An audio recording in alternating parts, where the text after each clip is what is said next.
po ay mag-share ng konting kalaman kung paano iset up ang ating bagong sound card. Okay, una, punta tayo dito sa sound settings. Hanapin natin yung ating sound cards. Ngayon, ayan, nahanap natin yan kung nandiyan ba o wala. So sa ngayon wala at hindi pa nakakabit. Okay. So ngayon, ayan. Kasalukuyan na. Pumasok tayo ngayon dito sa more settings. Hanapin natin yung sound card natin. Kapag nakakabit yan, makikita natin yan dyan kung B8 o ano. Piliin nyo na lang. Pagkatapos ayan, yung recording ay kasalukuyan ginagamit kong mic ay itong mic ng system. Ayan, makikita nyo may check. Tapos, yung sound card, ayan. Ito, sound card ko yung, ayan, sound card yan. Ito, yung ginagamit ko sa kasalukuyan. Ayan, may check. So, dapat isa lang ang naka-check dyan. Ito ang gagamitin natin, ayan. Kasi ayan, nasa sound card, papunta ng StreamYard. Yung isa na yan.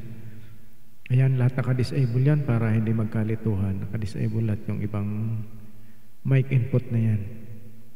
Dinisable ko lang yan. Pero nasa sa inyo yan. Pero advice ko sa inyo, mas magandang i-disable nyo para walang interruption. Ngayon dito ko kumukuha ng accompaniment sa aking computer. Ayan yung sound card ko na inalis ko rin yan, naka-disable yan para hindi mag-agaw yung dalawa. Okay. Ngayon, dito na tayo ngayon. Nakita na natin lahat. So, ayan, yung volume level niya ng mic. Nasa 93 yan. Ayan, pareho lang, equal lang yan at saka yung speaker para hindi magkaiba. Ngayon, hanapin natin yung ating sound cards kung tayo duda kung nakakabit ba o hindi. Makikita natin dito yan sa ating device manager. Ayan, i-click lang natin yung speaker. Makikita natin yan dyan kung nandiyan o wala. Ayan, katulad yan ito. Nandiyan yan yung aking sound card. Ayan yan.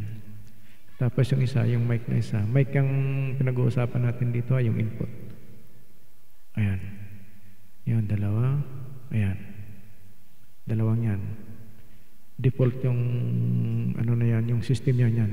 Naka-highlight na system yan. Tapos yung isa na yan sa taas, yan ang aking sound card. Please take note po na minsan ang cable natin ang may problema kaya nagpi-blink yung ating icon ng microphone dyan sa ating USB. Okay? O kaya naman minsan yung ating sound cards nangangailangan ng maximum voltage ayaw bumaba sa 5 volts. Kaya ganon din ang nagiging problema. Kaya mas maganda para sigurado kayo. Kabit nyo sa charger yung may charging na para mabackupan yung power ng sound card. Okay? Alright, so okay, thank you. So, ayan lang, reminder. Thank you. Ayan, medyo tagalan natin ng content ng, ayan. So, balik tayo sound system. Ayan, makikita ninyo, andyan na yung dalawa. Yung input sound, input mic at saka yung speaker. So, para makasiguro tayo, muling pumasok tayo dito sa sound settings. Okay? Ayan, reviewin natin. Ayan, dalawa pa rin ang naka-highlight. So, ang ginawa kong default tayong aking, yung aking sound card. So, nawala na yung original system microphone. Sound card na yan. Okay. Nasa sound card na. Ayan na yung input ko, sound card na. Papunta na ng yan. Papunta ng StreamYard. Yan.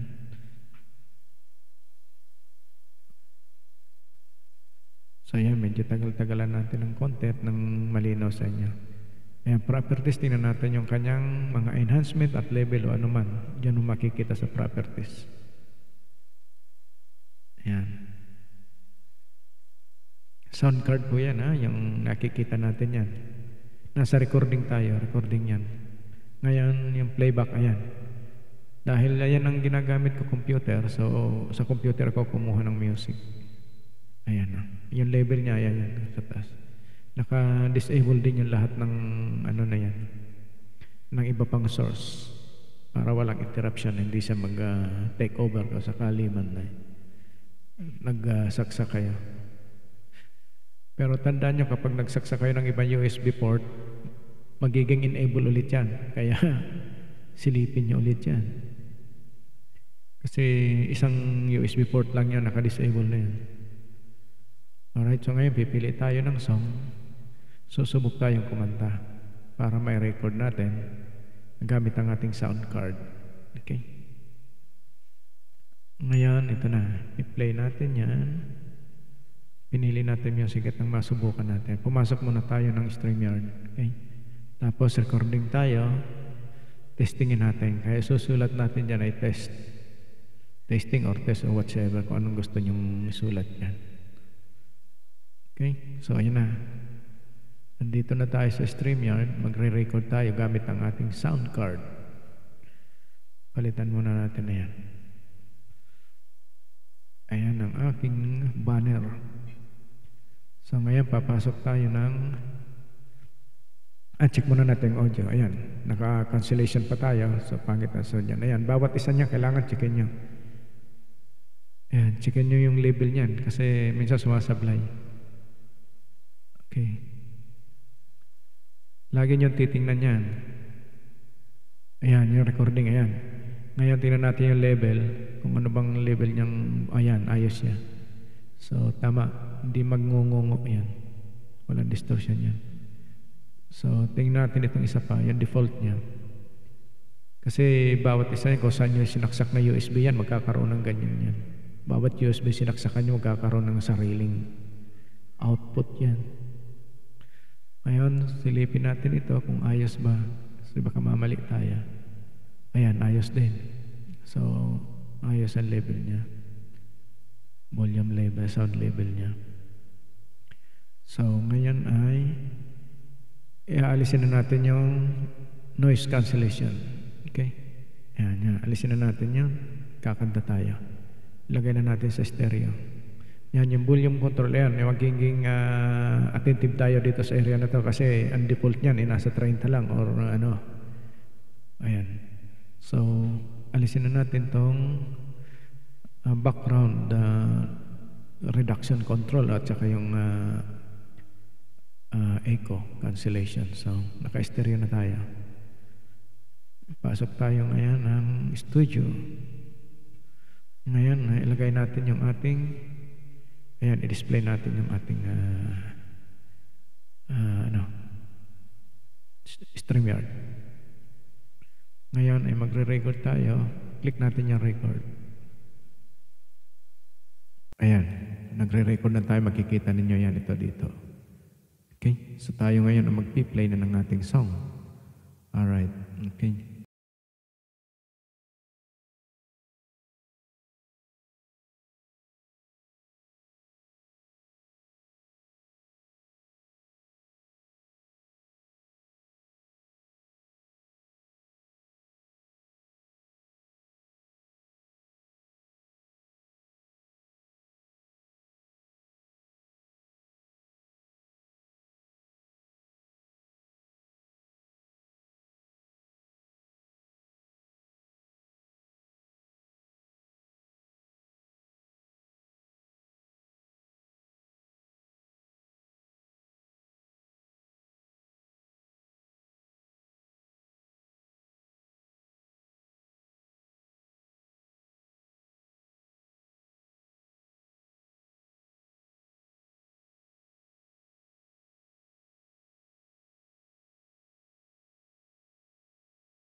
Sound card.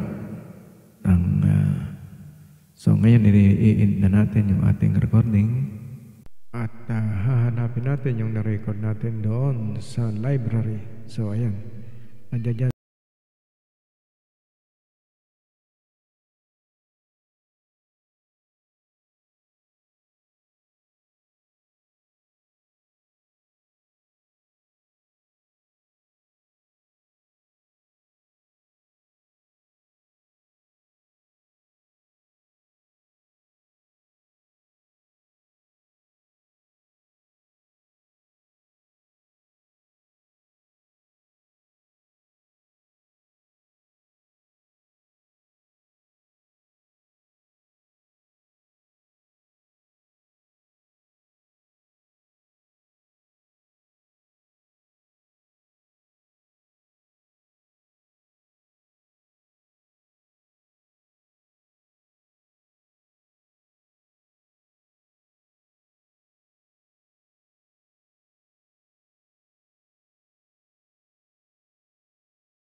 gustong ipalabas natin. Okay? Thank you.